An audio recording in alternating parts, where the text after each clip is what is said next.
Hello and welcome back. Today I have two smart multimeters from the brand Kaiweets, and I did have a few of their meters before. This is here the model KM601s, and that's the improved version of the normal KM601. And well, let's see what they have improved. Also, I have here the KM602. And first I thought, is it maybe an improved version of the 600Y? But then later I find out it's not. They removed all the buttons from the front. If you do not know what a smart multimeter is, it is actually just like a normal multimeter, only this one selects automatically the ranges. So if you put it in AC, it will automatically detect, oh, this is an AC value. If it is DC, it will automatically do that. And if you short the pins, it will know, oh, it's in ohms range. Or I tried to do a diode test, and if I really want to measure with electronics, the resolution probably is not enough. Some people are crazy about the smart multimeters because in the end it is like an electrical tester, only you see the values a lot better. So let's have a closer look. So let's see what's in the box. Usually from the Kaiweets it is very complete, and yeah.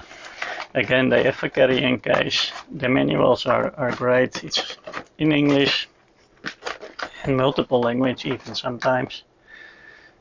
French, Spanish, English. So that's good. The other meter here. Also with manual. No problems there. And with the case, that is great. And usually they come with batteries and sometimes even with spare batteries. So well, here is the meter itself, pretty big, kind of rubbery, has a stand, doesn't look bad at all. What accessories do we get with this one? Temperature sensor, so it can also do temperature, a probe set, and oh yeah, I don't know if it was just as good with the other one, but it is, well, it's medium soft. It's not like ultra soft, but it's also like not like, I like it. It's soft enough, let's say. And they have, it looks like sort of a charge cable. That is maybe the reason it doesn't come with batteries.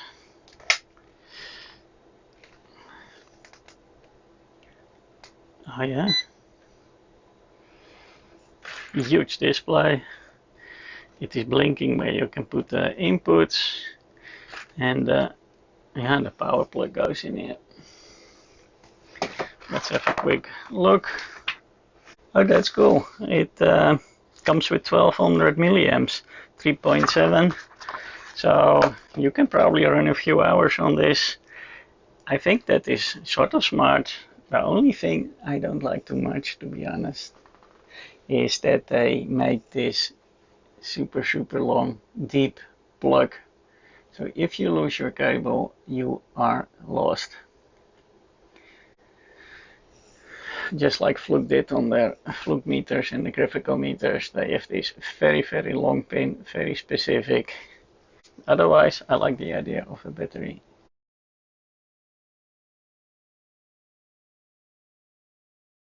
Okay, let's get right to the other one. Again, with carrying case. I like that they do that. Oh yeah, they removed all the buttons from the front. And okay, they did the pins on the bottom.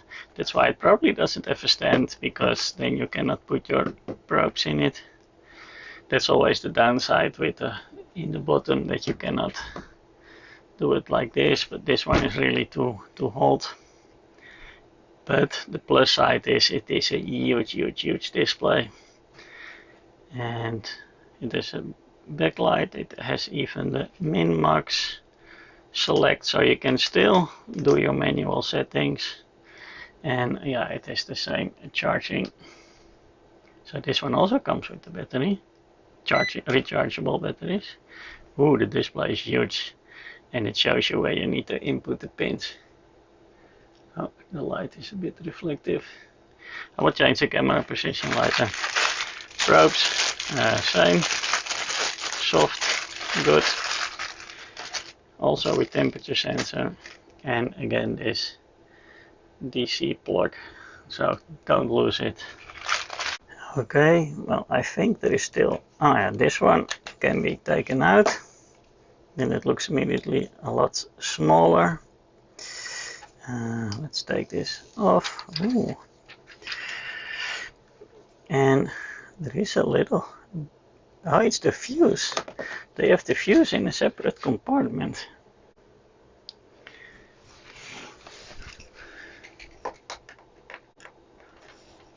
Interesting. So it is fused, which is a good thing. Then, yeah, oh. Okay. Well, we can open it later to have a look at the battery pack itself. Don't want to do that now. Let's focus on functionality. And there is a flashlight that is nice in the dark. First power it on. Boot time is fast. Flashlight.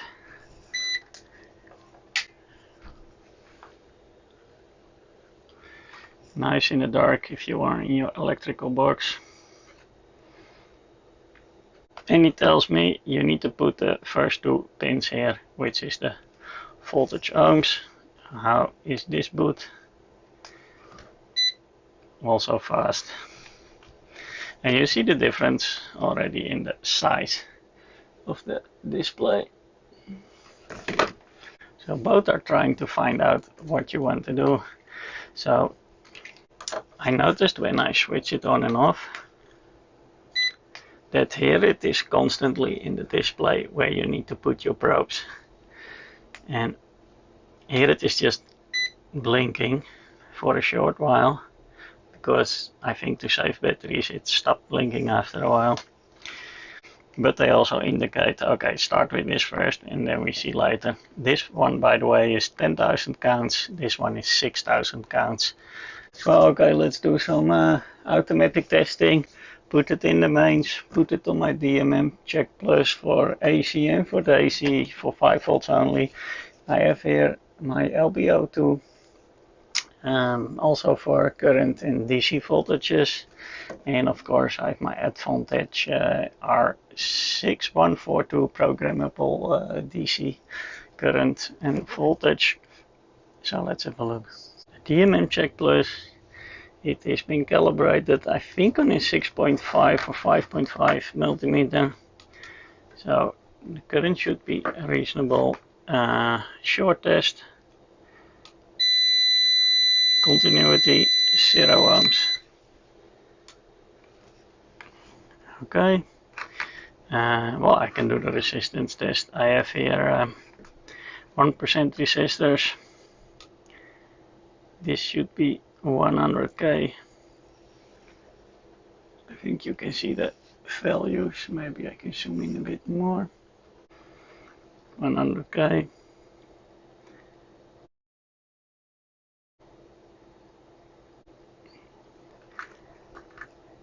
Now it detects faster because it kind of stays in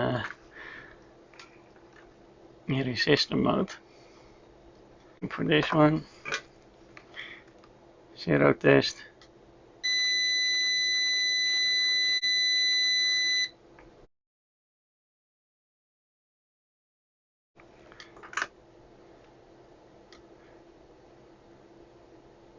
$100k, 10k, and we see here also a bar graph.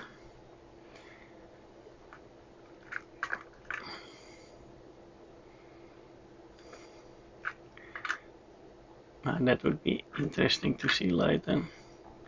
And it stays a while in the ohms mode. Okay, let's do voltage. How long does it take for it to find out there is DC in?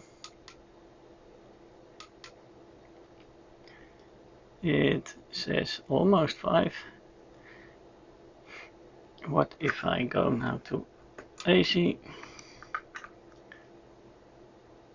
Yeah, it is through RMS because, yeah, and this is on 100k. We can see that also 100k, and if we go to 100 Hz, sorry, and if we go to 10k, it will probably do that differently. Yeah, no, it's not taking it. That's too high.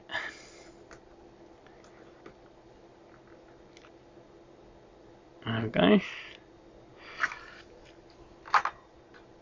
Same here. Yep. AC 100 Hz. DC 5 volts. Also bar graph. This one is more clear, by the way. And back to AC in the high frequency.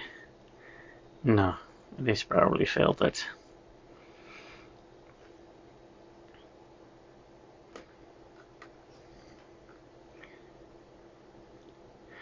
Okay, capacitance we have also 1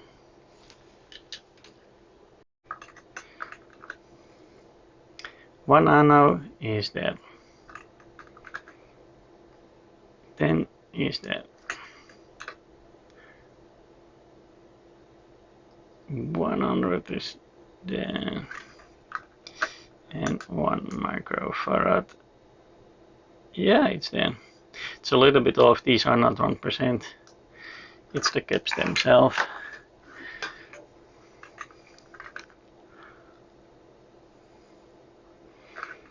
One nano, 10 nano. This one seems to be closer actually on the capacitance.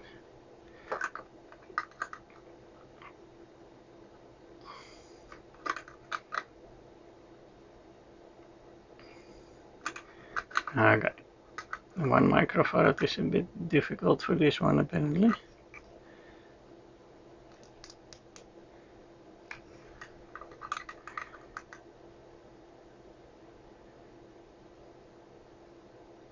There it is. It took a while, 1 microfarad. Let's get the big diode. 0.5. Oké, deze.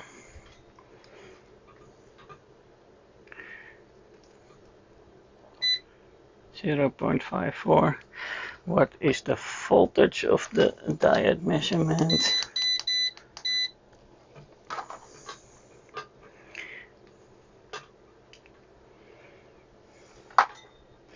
That is 3.4 volts, and in the other meter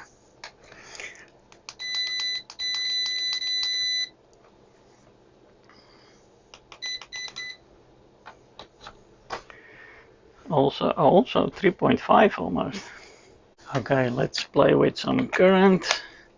My LBO2A, it can do, I think, from 1 up to 24 milliamps.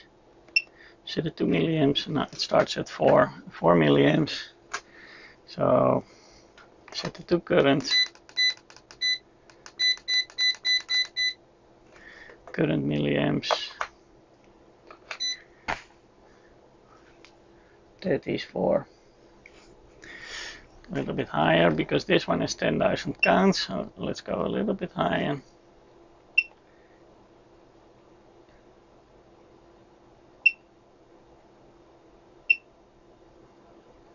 And you see the bar also going up. Changes range.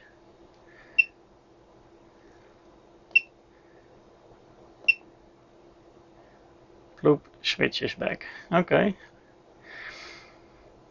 How low can we go? 3, 1. Okay, that seems good. Let's do the same with this one. This one only has amp settings, not necessarily milliamp. So let's see how low this will go. Yeah, I do see. No, we don't see anything. This is oh, this is 1 milliamp. It took a while, but it's there. 5.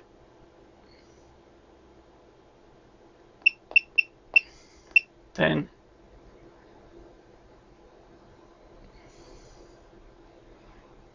Here it is.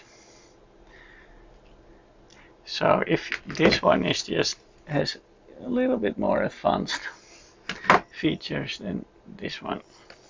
Well, now we have the 602.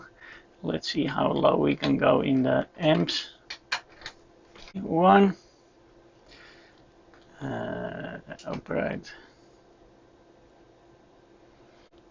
Yes, there we have 1. It took a while, but if we go much lower, I think it will become a problem. It will not show because it doesn't have a milliamp settings. At least I didn't find it. It also doesn't say. So this is more for the rough, although it does show still.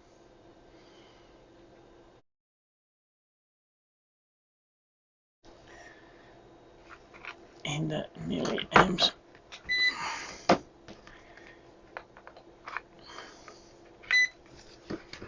Here we are, it still displays.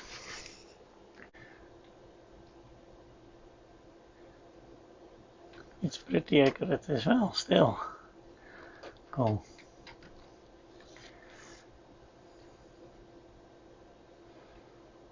Look at that.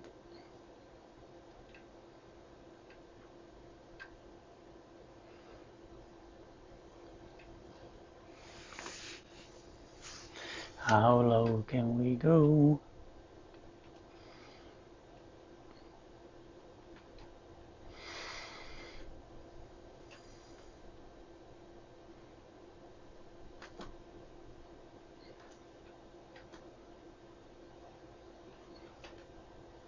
We are in a micro amps here.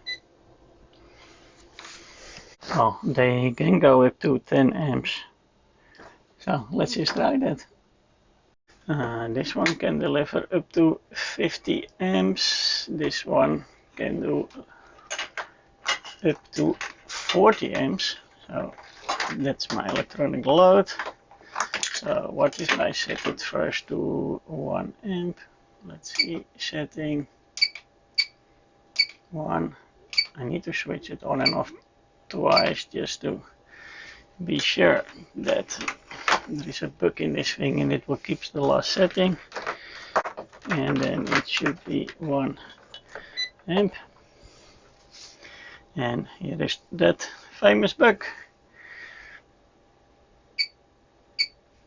Yeah, now it's 1 amp. 1, 2. And you see the graph go up, and here you see also the readout, and here also. Okay, now I'm gonna do a little bit faster for my cable. 10 amps.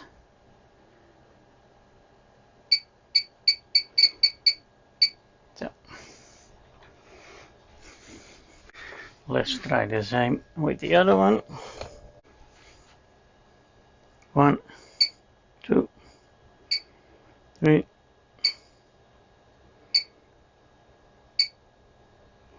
And this one has a few lesser counts, so now it will switch down. 7, 8, 9, 10.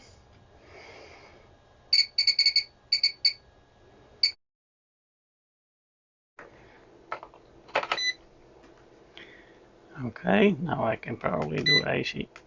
AC, correct. I can maybe switch to the normal amps. No, also not. It's completely locked. Now I need to change, put it in this one. Yeah. Okay.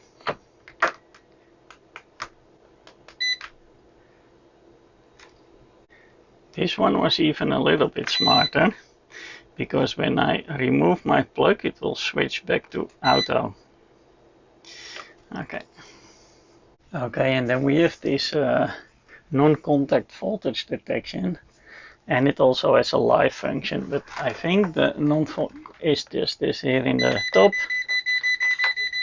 You see, it detected that there is a cable that has power. I think the same for this one.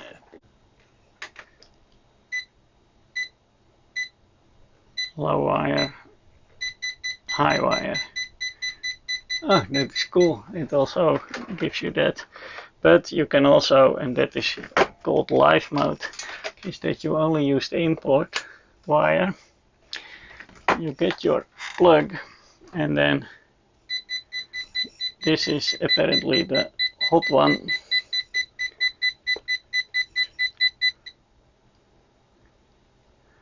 And this one is nothing. And the same for this one, you just only take the hot pin.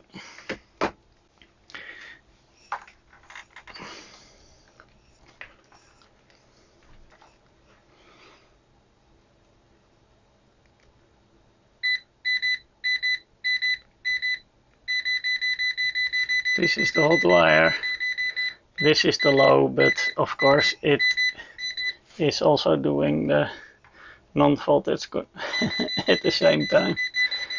So, but at least you can find which one is your hot wire. I see now that the probes of the smaller one, the 602, are actually lower quality. They are a little bit smaller. They are rated for 10 amps. I don't see if it is also for 600 volts, but at least I can do 10 amps, it says. And they are also not that long. While if we look at the bigger meter, the 601s, the probes look bigger. Look at this, the difference. And also the cables feel a little bit better, although it... Nah, I think the cable itself looks the same. This one also rated 10 amp. It doesn't say 600 volts or... Oh, here maybe it says. Can we see here? Yes, it says 1000 volt Cat 3, 600 volt Cat 4. What you would expect for these meters. And the smaller one is only Cat 3 600 volts. So there is a difference in quality for the small multimeter and the big multimeter. Okay, the millivolt setting. I haven't tried that yet. So at 1 millivolt, we see here this one has a better resolution. We win a digit in.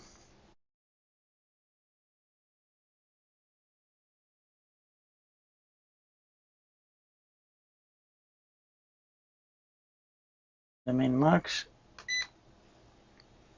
And I go up, up,